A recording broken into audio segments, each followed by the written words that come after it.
Welcome to the Experience Darden podcast. I'm your host, Brett Twitty, and you are listening to a new episode. So on this episode of the podcast, I'd like to feature a conversation I recently recorded with two of our second-year students, Sarah Dalton and Mercedes Rodriguez. Sarah and Mercedes are both leaders in our marketing club, and I sat down to talk with them a little bit more about the marketing club, as well as what led them to choose Darden, and how their experience has been thus far. So without further ado, here's my conversation with Sarah Dalton and Mercedes Rodriguez. Sarah, Mercedes, welcome to the podcast. Thank you for having us. Yeah, we're both really happy to be here. All right. So for our listeners, tell us just a little bit more about what you did before you came to Darden. Let's start with you, Sarah. Sure. So I have a bit of a non-traditional background. I graduated with an English major coming out of undergrad and wasn't 100% sure what I wanted to do with that. So for a few months, I did some stage management. I actually went to culinary school for pastry and baking. Wow. So that one wins me a lot of friends still. But I worked in restaurants for a short time and realized that that lifestyle wasn't the right one for me. I had kind of underestimated what shifting my day would do to me. So started what I call my real career in marketing and e-commerce at a retail brand called Sea Wonder in New York City. There, I helped out across both those departments. It was a lot of fun, but we did end up declaring bankruptcy 2 years into my role there. So as you can imagine, I learned a lot very quickly, also some things not to do. But that got me really interested in leadership development. And most recently, before Darden, I was actually working at another MBA program doing leadership development there. And then that's what bit me with that MBA bug. So a lot of different steps along the way. Yeah, it was really just a path of kind of find the right balance between my creative side and my analytical side, which I think is something that I've been searching for basically since I started undergraduate, looking to still be challenged in like the math quant area, but still have that creative expression, which is ultimately why the marketing club is one of the things that I became involved with here. It's a nice way to balance those two things. Mm-hmm. How about you, Mercedes? First of all, that's fascinating. I know Sarah and I haven't heard her quite tell her story, so that was really interesting for me. So my name's Mercedes Rodriguez. When I graduated undergrad, I spent 3 years working in education. I taught for a year abroad, and then I worked in business operations at a charter school network in New York. But similar to Sarah talking about that marketing bug, I sort of had reached a point where I was 3 years out of school, was interested in going into marketing, but I also didn't necessarily want to go to a large company in an entry-level role. So I started kind of thinking about how to segue into marketing, and the best way I thought to do it was actually to learn marketing by doing. So that kind of started my marketing part of my career, where I was at 3 different startups in the SaaS space in New York and Washington, D.C., ranging from like 6 employees to 50 employees. And that's really where I started my digital marketing career, focusing in customer and product marketing, bringing that to a couple of startups. And then at the end, I was managing the marketing team. And then that kind of led me into wanting to look into business school and thinking about how I can utilize my digital marketing tool set, but have more impact at a larger company than I'd been able to at a 50-person startup. Did you both know that you wanted to get an MBA for a long time? Was it a relatively recent idea before you decided to apply? I'm curious about when the idea of an MBA showed up on your radar. I can start. So I had always had the strong encouragement from my mom to get a second degree. So what that second degree was kind of up for debate for a long time. She has a PhD, and so she found that to be really helpful for her, just in her career and business. And so I was always sort of in the back of my mind that maybe it would be an MBA because I didn't really see many of the other options. Actually, for a short time, I thought I might do organizational psychology, very related to the MBA. I see it. So I was like, ooh, what's this? But I wanted to make sure I really wanted to do it, and that's why I took the position working in higher education at another institution. And being there is really what got me with the MBA. Like, I was like, this is awesome. Like, I see what they're doing. It's got this component of teamwork, leadership, but there's also these more fundamental core business skills. And I knew ultimately that I did want to work in the corporate world. And so the MBA felt like just a much better option for me for that,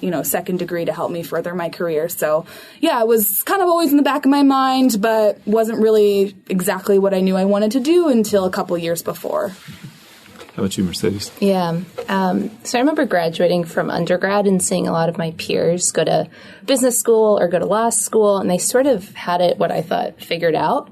And I was certainly not in that bucket. I moved to Bangkok, Thailand, and taught for a year. So for me, it definitely, I think I had in the back of my mind that I wanted to go to graduate school. Similarly, investigated law school, thought about business school. But it took me a while to really, I don't know if the right phrasing is, but believe in the jump to business school, because I studied art history undergrad. Really had never taken finance, statistics, you name it. So making that sort of mental jump in my mind and thinking that I absolutely should have a seat at the table, I can go to business school, took some time. But my now fiance actually went to Darden. So I experienced Darden at first as a partner during his second year. So it's kind of when academics, recruiting slows down. So I got all the good, not the good part, part of the good parts of Charlottesville, which is going out to lovely dinners, going wine tasting. And I was living in New York at the time, so it was a very welcome trip down from New York. And then secondarily with the MBA conversation was I mentioned I was working in startups, and it was very interesting because it was an environment where a lot of my peers and bosses did not have MBAs, and it was something that wasn't necessarily highly valued in the environment that I was in. And so I had gotten some encouragement to actually not pursue an MBA because there was a path to, a VP of marketing for a 50-person startup. And so I saw that, especially when I took over the marketing team, and thought, I'm probably 2-3 years away from that. But then I also had to ask myself, is that where my cup runneth over? Is that the end? And I really saw how important education is and really leveling sort of the playing field and really propelling you to future career prospects. So to me, I made the bet that I really wanted to get my MBA because I could always be VP of marketing at a startup. I can start my own company, or I can also have the experience of going to a larger company, like I mentioned, and bringing that experience, because the skill set of working there is something that I will always be able to have and draw upon in the future. How did you learn about Darden? It sounds like, Mercedes, you maybe had a little bit of a head start. Yeah. You were aware of it through your fiance. How about you, Sarah? So actually, a friend of my mom's is an alum. It's actually an alum couple. And my mom was just talking about, Sarah might want to do an MBA. And he was like, oh, she must go to Darden. And so that was the first kind of inkling. And then, working, at an academic place, I sort of knew about what all of them were. But the sort of bug that hit me for Darden about, the community here and the culture and the academic setting, it was kind of a friend of my mom's who she really respected, and who happened to have a daughter who was a second-year student here. I spoke with her, and she seemed very like me, had very similar interests and desires from an academic program, and so I was like, okay, yeah, now I'm really focused on Darden and what I want to do there and getting there and that sort of stuff. So that Darden network, it's out there, doing good. Did the couple meet before or after, or at Darden? At Darden. At Darden, yeah. Okay. In the spirit of Valentine's Day. So what was the adjustment like as a first-year student? You both come from liberal arts backgrounds. Mercedes, you had mentioned that you'd not taken a lot of accounting finance. I imagine, Sarah, somewhat similar for you? I had taken one finance class undergrad. I flirted with the idea of being an economics major when I first was in undergrad. So I had a little bit of that background in there, but I had never seen accounting. And, in retrospect, looking back at some of the things that I experienced at C. Wonder, I was like, oh, that's what was happening in the accounting department, after I learned it. But to get back to your original question about starting in the first year, I did the Darden Before Darden program, which I highly recommend. It was very good for me to sort of ease into the culture here with the classroom, to get that foundation, made some really amazing friends who I remain close with today. So that was kind of a nice way for me to ramp up. And I had been taking classes for the past couple years, actually, just to sort of try to get more of that down. So I did some statistics for business and that kind of stuff, so that was really helpful. I found the transition to be overwhelming as it is for most people, just because it's such a shift from being in the working world to being in the educational environment. But I think academically, I felt like it was a challenge, but I had sort of done a few things to prepare that helped me make my way through that. How about you, Mercedes? What was it like being a brand new first-year student? People use the analogy like drinking from the fire hose, and that maybe that was a little bit of what it was like. But I think they talk about Darden. There's like 3 things that will pull you in many directions, and that's academics, recruiting, and then your social life, which is very important here. And I think at first I knew going in, and I probably could have taken more classes like Sarah, but I knew academics would take up probably a little bit more of mind share than some of my peers. So I actually leaned a little bit more into the recruiting beforehand and really thinking about, obviously when you apply to Darden, you talk about what you want to go into. And I knew I wanted to go into product or brand management, and I wanted to be within marketing in some capacity. And so over the summer, I did a lot of research on companies, informational interviews, was able to take part in a couple great diversity weeks at fantastic companies. So I think that kind of lessened the load a little bit at the beginning, because you can have like decision paralysis when you come to Darden, and in the first few weeks, there's so many amazing companies coming to grounds. Like, I don't even want to say knocking on your door, because they're just at Darden. You have access to companies and recruiters was unprecedented based on what I'd experienced in my previous life before B school. So it was overwhelming, but I think for each person, it's figuring out leading up to then kind of how you can mitigate it. And you certainly can't forget the social community aspect, because that actually played a really big role for me, and also a role in with academics creating, like additional sort of study groups for people who were really new to the material. We created one that was called the Learning After Hours Learning Team. So we'd go to Learning Team, and then, believe it or not, we go to the second Learning Team, which was very informal and mostly done in, pajamas or... But it helped a lot. It made me more comfortable and confident going into class. Sarah, did you know exactly what you wanted to do, or is that something that evolved over those at least first few months, or maybe still evolving? Yeah, I came in pretty sure that marketing was in some way involved in what I wanted to do. I'd taken a marketing course as part of my preparation leading up, and I was like, this stuff is very cool. I like it a lot. That, like I mentioned earlier, combination of analytics and as well as just behavior of people and the way that people interact.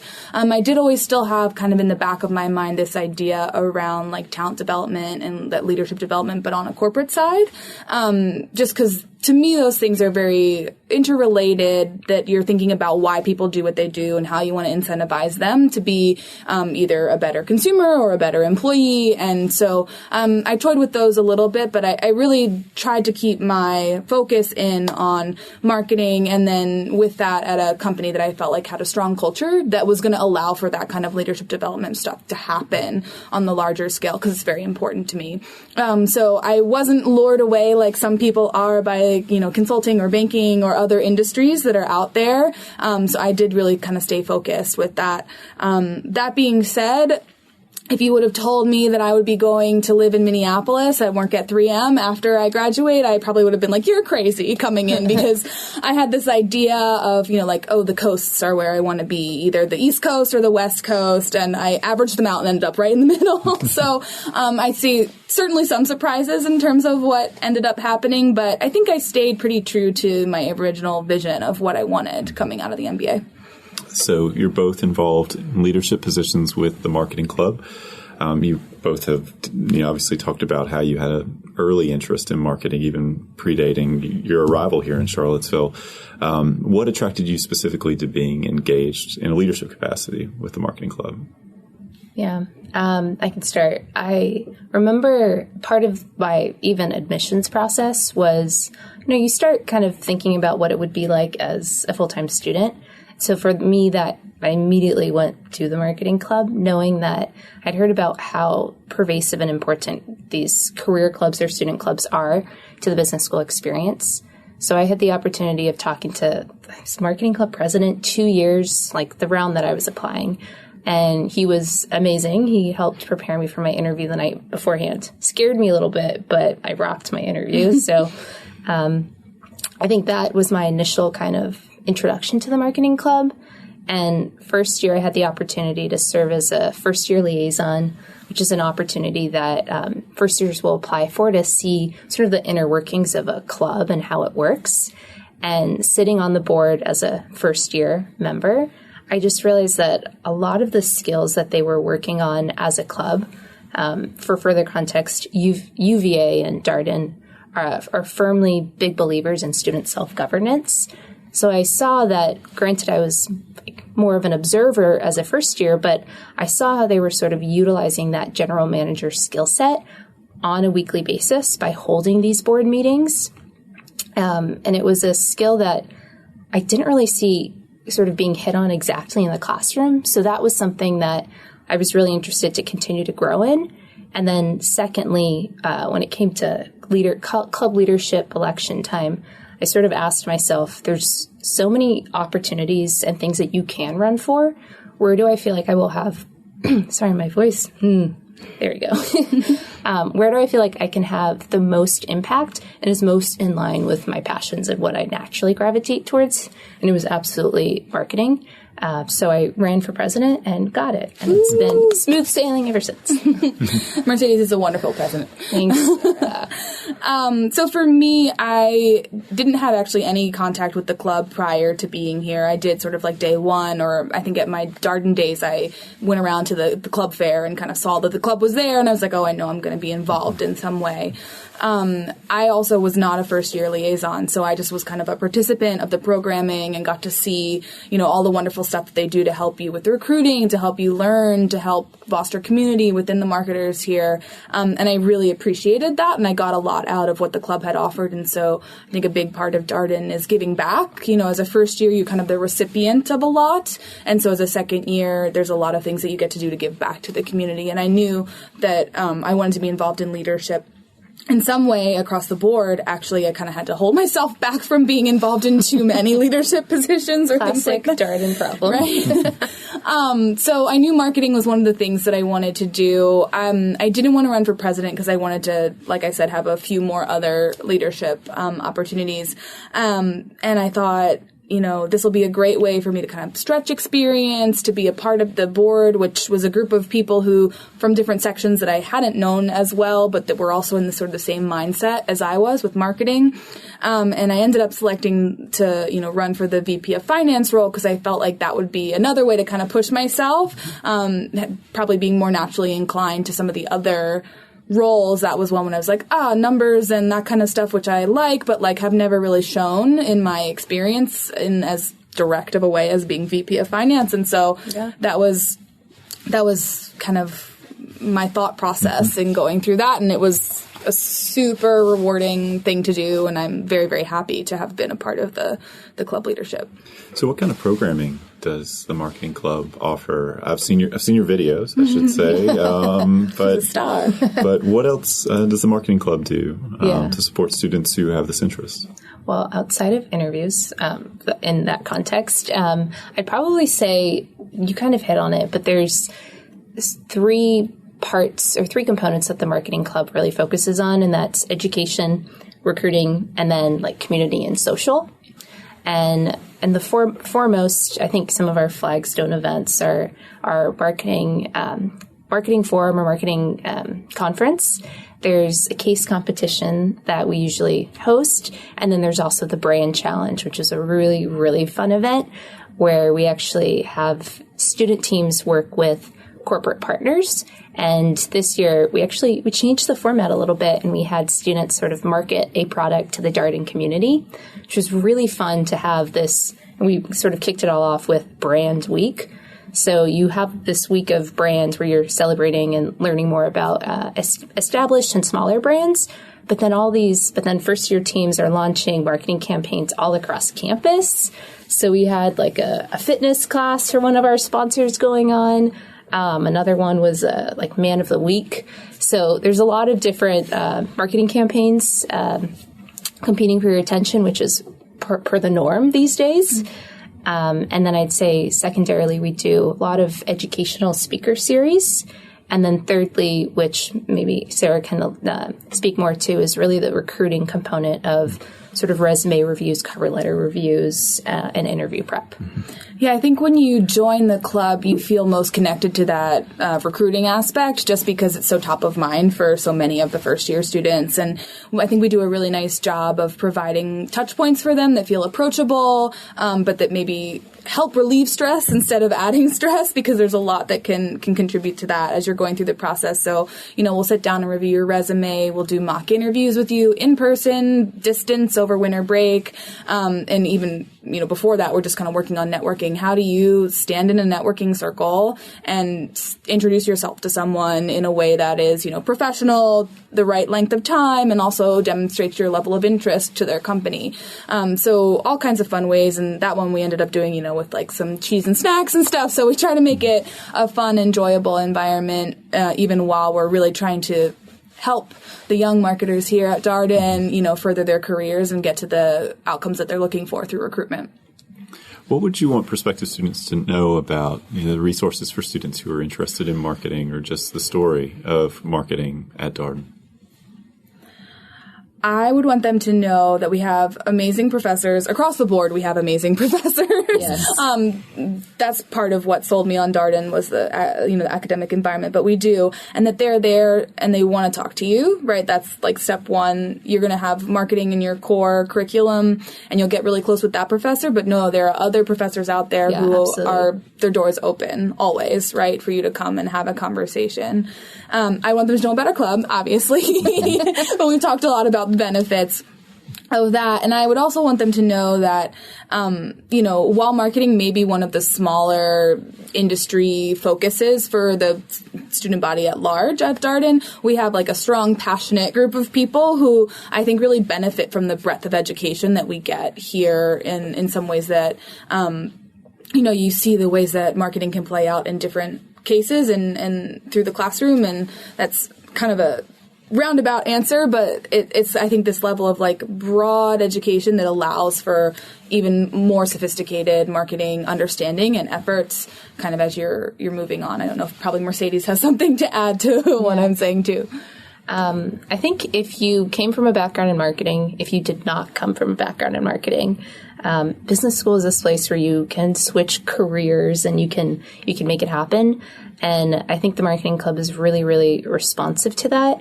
And we're also generally seeing with marketing roles that there's certainly the more traditional path a lot of MBAs take to brand management at some of these larger consumer packaged goods or CPG companies, explaining my acronyms. But there's also so many more marketing roles available to MBAs now, whether it's within tech, within financial services. And I think that Darden has really good relationships across the board in helping you figure out if you sit in that marketing class like first day and you're like, I absolutely love marketing.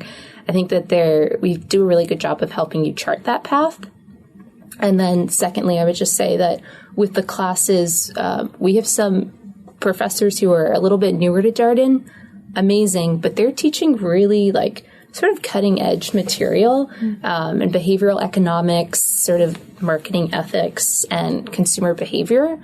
So it's really exciting as a second year to be able to kind of delve into that. And at Darden, again, because there's student self-governance, if you want to be involved in marketing, you want to bring a marketing campaign or initiative, like you are 100% equipped to be able to do that because Darden is run by students.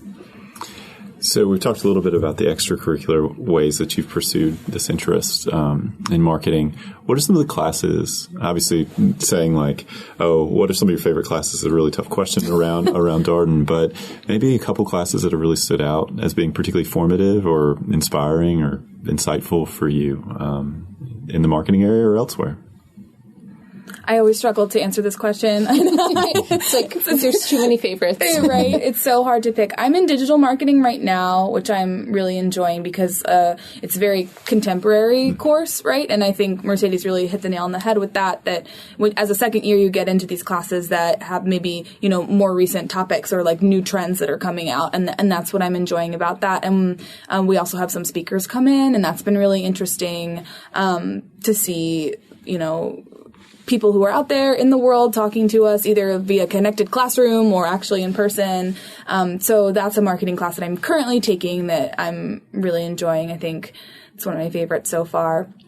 Do you have I was going between Deviant Marketing and then also IDEA, which is the design thinking class that Jean Litka leads. And you can take it as a first-year elective or as a second year where it's more of a consulting project with a company. So maybe I'll talk about that one.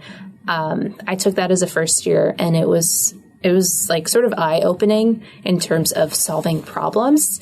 And if for folks who may not be familiar with design thinking, because I wasn't before Darden, it really is a different approach to solving problems. So you essentially learn a whole new tool set and methodologies of how to diagnose a problem that you've observed by really spending a lot of time in the problem space. And because a lot of the times is, I think you learn as you spend more and more time in the marketing space, is you often misdiagnose what the problem is, or maybe I experience the problem a certain way and so I identify it as such, but I'm not the target consumer, and so I really should not be imposing my own opinion. So in that class, you spend like weeks in the problem space, and everybody is trying to jump to solutions. And that's like human tendency, right? There's a problem. Oh, let me, I have an ouchie. Here's a Band-Aid. Let me help find a solution for you.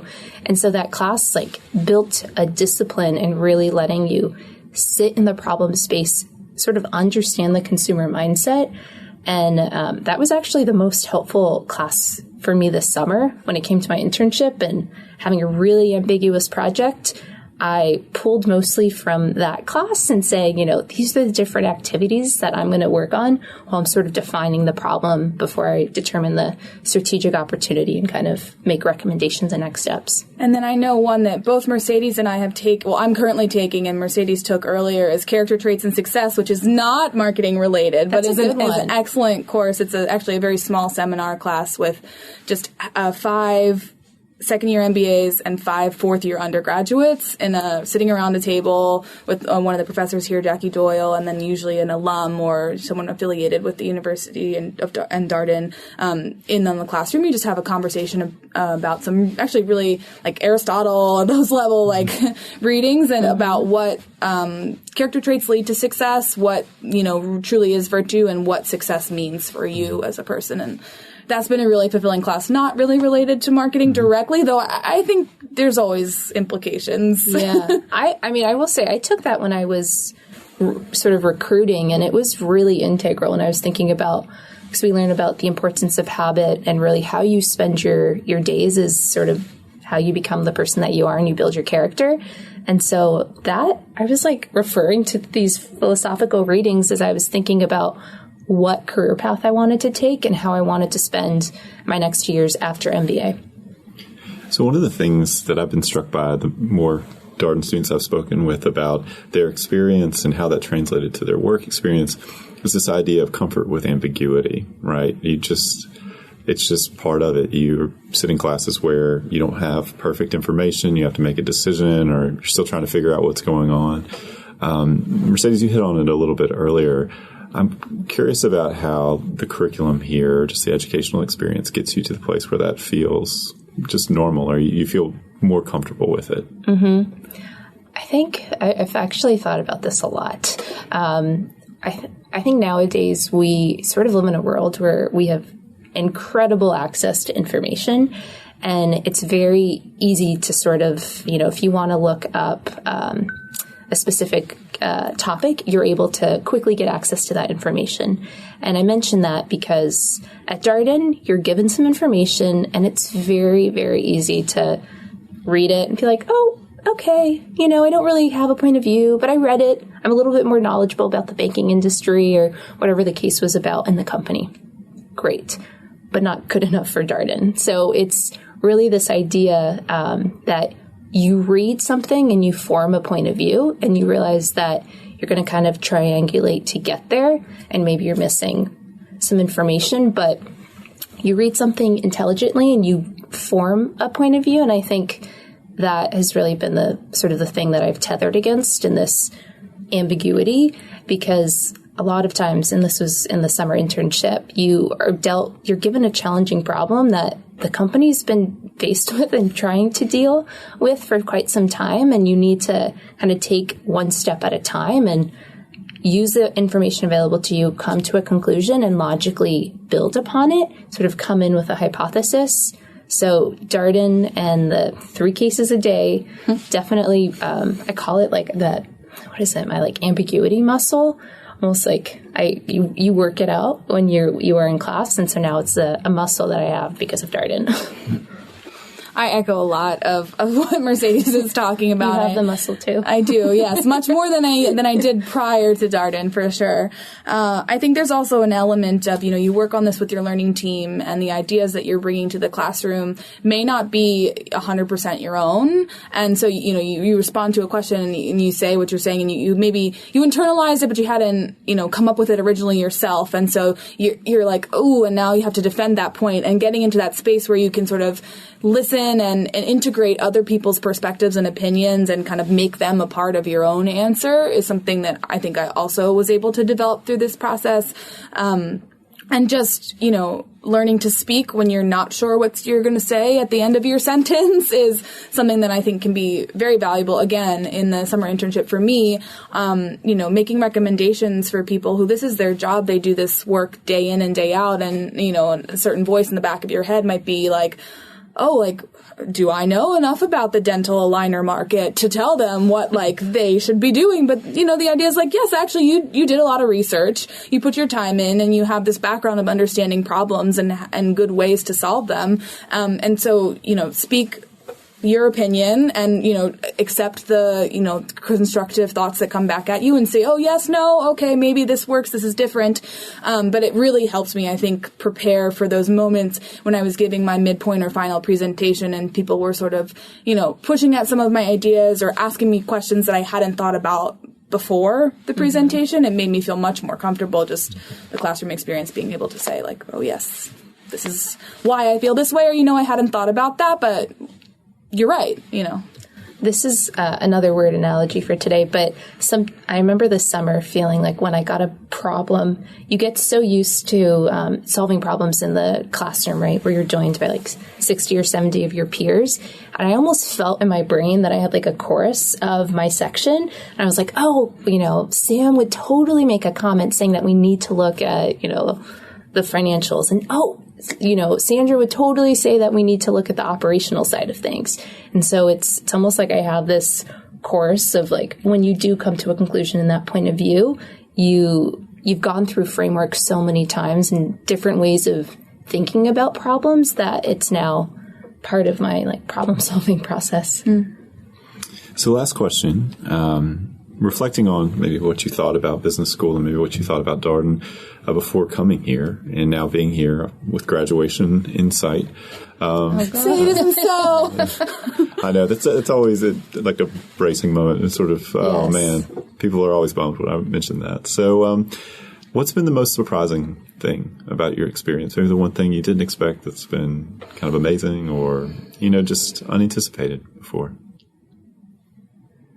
This is also a tough one, I think, because I did a lot of research, and so honestly, Darden delivered on a lot of the promises that I thought it was sort of making through the process, and I'm totally a big fan and will continue to be so and, recruit people to come here, just like I was recruited to come here.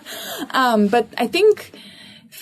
And perhaps that's kind of part of what the surprise is, that, it really delivered. I know that, you should believe in everything, but a lot of times lately I feel like you're sold something that's, really shiny and beautiful, and then you get there and you're like, oh, I see how the inner workings are, and it's maybe not as good, but the community aspect here was just something that I felt was even more than what I was anticipating based on the research that I had done.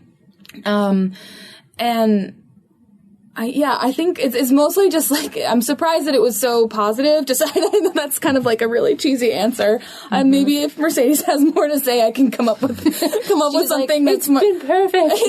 Okay, so it hasn't been perfect, right? Like, not every day has been rainbow and sunshines, or sunshine and rainbows. But, I don't know. It's been the best educational experience that I've had. And I think I'm just happy. I'm just happy about it. It works. There wasn't too much that was surprising, I guess. It'll come to me tonight as I'm falling asleep. I'll be like, oh, that's what I should have said. So I have two things. I'll do negative first and then positive. You hear a lot before business school. You get advice when you talk to, current students, and they talked about, again, those three aspects of like recruiting, social, and academics. I was surprised by sort of sometimes how like affected I would be in having to make all these trade-offs. And that's part of the business school experience. It's part of working professionally. Like, if you have a problem you need to solve, you can't do every single analysis in the book. And you can't speak to every single customer before you understand what your target customer wants. But that's something that I continue to have to work on. And sometimes you have, should I do a specific networking call or should I go to a review session for my econ class, which would be really helpful. And they're both win-win, but you need to make a choice. And then secondly, on a positive note, is I can I can very much remember first couple of days of class, seeing some of my classmates and the way that they presented their ideas, the way that they spoke, and thinking, wow, like, what frameworks are they using? How are they so well spoken? And how do they understand this and know all of the business fundamentals? And what surprised me is I don't think then I thought that I would get there. And I'm certainly not perfect or them, but I'm definitely a lot better. And so I almost think it's kind of like humbling to think back and now think about when I read cases or even the questions that I have in class, they're just of a different level than I thought was possible. So that's been surprising in that I tend to doubt myself. So now being a second year and being like, wow, I wonder if I want to hear what those people said the first day because it was so impressive. But now I feel like I've learned from a lot of my peers and through building that muscle. So I feel a lot more confident in my abilities in the classroom and professionally. Sarah, Mercedes, thank you so much for coming on the podcast. Thanks for having us. Yeah, this is great. Thank you. And that was my conversation with Sarah Dalton and Mercedes Rodriguez, two second-year students in our class of 2019 and leaders in our marketing club. As always, if you have comments, suggestions, requests, anything you'd like for us to cover here on the podcast, we're all ears. We can be reached at darden@virginia.edu. Till next time, thanks for listening.